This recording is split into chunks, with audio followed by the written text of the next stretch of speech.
Muito bom dia, meu nome é Denis Moreski, falando para a Engenharia, e para o vídeo de hoje eu juntei 5 dicas sobre tabelas no Revit que vão ajudar você a fazer sua tabela ficar um pouco melhor, um pouco mais compreensível e mais útil também, sendo passada direto para um orçamentista, sem medo de ser mal interpretada e dificultar o trabalho dele. Lembrando que caso fique alguma dúvida, você sempre pode mandar uma mensagem para a gente ou pelo comentário aqui do YouTube ou mesmo pelo nosso Instagram. E se faltar alguma coisa ou você quiser ver alguma coisa específica, é só mandar uma mensagem para a gente.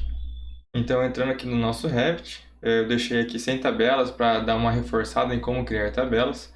A gente pode clicar com o botão direito aqui em Nova Tabela de Quantidades e vamos começar pelas janelas. Então, só clicar e dar um J, eu quero a altura, eu quero a largura, eu quero também a família e o tipo, porque a gente já viu como elas são importantes. Eu quero o nível dessa vez também. A largura está aqui, certo? E dessa vez eu vou colocar também o custo. Então, criando nossa tabela aqui, nós vamos dar uma redimensionada nos parâmetros aqui para a gente ver. Temos a altura, a largura e o custo. Então aqui ainda está muito desorganizado. A gente pode, como a gente já tinha visto, ir nos campos e colocar, por exemplo, a largura e a altura mais para cima. Família e tipo, certo?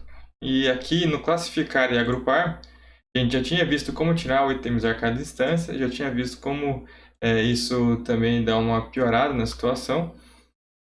Então a gente também vai classificar por outras coisas. Eu primeiramente gostaria de classificar elas pelo nível, porque eu quero, como vai sendo tudo construído de baixo para cima, por exemplo, eu gostaria que elas estivessem separadas pelo nível.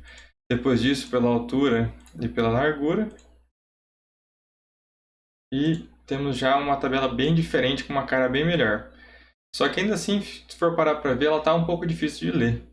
Eu quero então colocar aqui, ó, no cabeçalho o nível, quero que ele fique em cima. Dessa maneira fica aqui em cima, no começo de cada nível, os tipos que teremos de cada janela.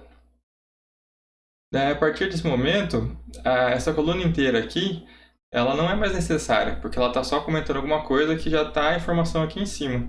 Então eu posso deletar ela. Só que se eu simplesmente excluir a coluna, ele perde o parâmetro de nível de cada da tabela e fica tudo perdido e somado junto.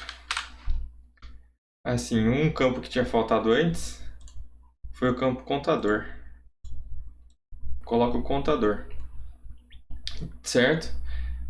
Então, para resolver esse problema, para tirar isso daqui que ele está só deixando a tabela um pouco mais feia e sem perder as informações que estavam aqui, eu vou ocultar.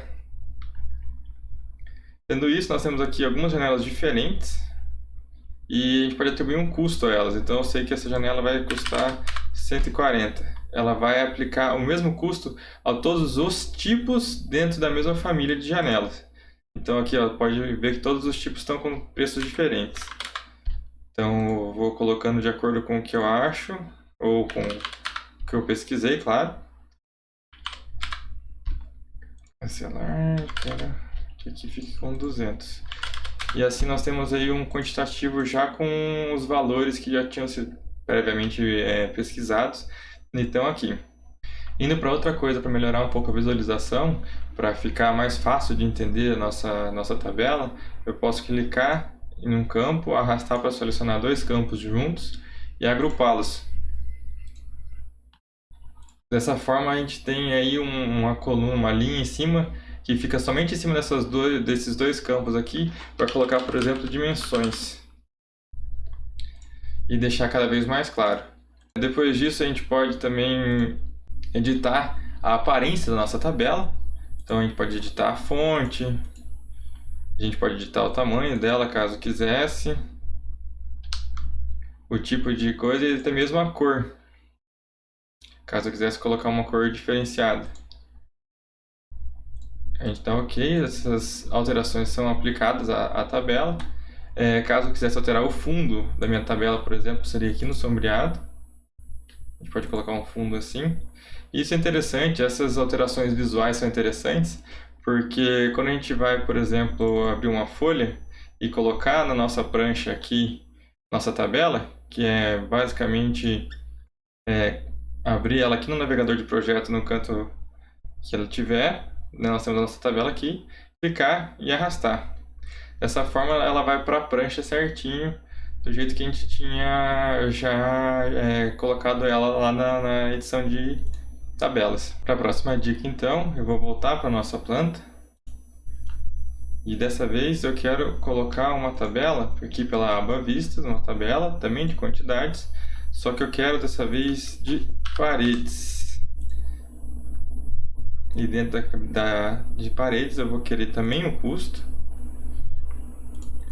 Não quero o contador, porque as paredes estão basicamente uma coisa só ao redor delas, mas eu quero família e tipo, porque eu quero saber qual tipo de parede que foi criado.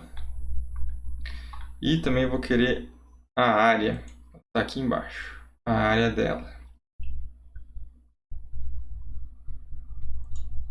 Clicamos, criamos. Com a tabela criada, então, nós vamos ter aí os nossos 3 campos, a área, o tipo e a família e o custo. A gente define o custo aí, por exemplo, de uma situação de uma parede, seria um custo por metro quadrado. Então a gente pode colocar qualquer que seja o custo que nos convenha.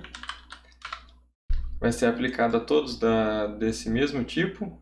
E para ter um total daí de cada quantidade de área, a gente vai então criar um campo novo aqui no botão da adicionar parâmetro calculado. Então vai colocar um custo total. Eu quero que, como é um custo, ele seja um custo em moeda, certo? Só que se eu tentar simplesmente colocar aqui o custo vezes a área, ele vai dar um erro porque ele vai tentar calcular unidades que não são compatíveis. As unidades são inconsistentes. Ele vai dar esse erro porque ele está comparando, ele não vai conseguir multiplicar as duas coisas. Uma forma de mudar isso seria mudando a unidade da minha conta, certo? Então, no caso, seria, por exemplo, dividindo por 1 vezes a unidade. Como a gente está num tipo de moeda, se eu tivesse tentado colocar aqui e dividir o custo por um cifrão, né? Ele daria errado porque ele vai comparar o resultado final, a unidade final dessa conta aqui que ele está fazendo, com a unidade do tipo aqui. Então ela tem que ser consistente com a unidade do tipo. Nesse caso, então, eu vou dividir a área por 1 metro quadrado. Vou dar um OK e ele vai dar o custo total aqui, certo? E daí ele vai dar o custo por área aqui, multiplicado, vai dar essa conta. Daí, a partir disso, eu consigo, então, exportar essa tabela para o Excel e no Excel fazer daí o somatório e colocar as minhas unidades conforme for necessário. E a última dica que eu queria dar por hoje seria o botão realçar no modelo. Então, a gente está trabalhando aqui com a tabela e nem sempre a gente lembra o que é cada item dela. Para isso, nós vamos então clicar num item desse, por exemplo, e realçar no modelo. Ele vai abrir automaticamente uma vista onde aquilo apareça, certo? Como a gente agrupou eles, a gente não itemizou cada instância, ele vai selecionar mais do que um elemento, ele vai selecionar todos os elementos daquele nível, no caso ali, né, como eles estão agrupados por níveis. E se eu quiser então ver outro tipo de vista, é só eu continuar clicando no botão exibir, ele vai abrir outras vistas que tiverem os elementos. Então, no caso, eu já estou com todos eles abertos. Ele vai abrir e continuar mostrando até vistas que eles não estão mais aparentes. A fachada de fundo, por exemplo. E vai aparecer já selecionado. Caso ele tenha me dado, por exemplo, ele deu agora há pouco, né? Aqui, ele me deu uma vista que eles não estão aparentes. É um nível que não tem janelas, né? As janelas não foram colocadas e não estão aparentes por causa do plano de corte. Eu achei esse nível muito ruim.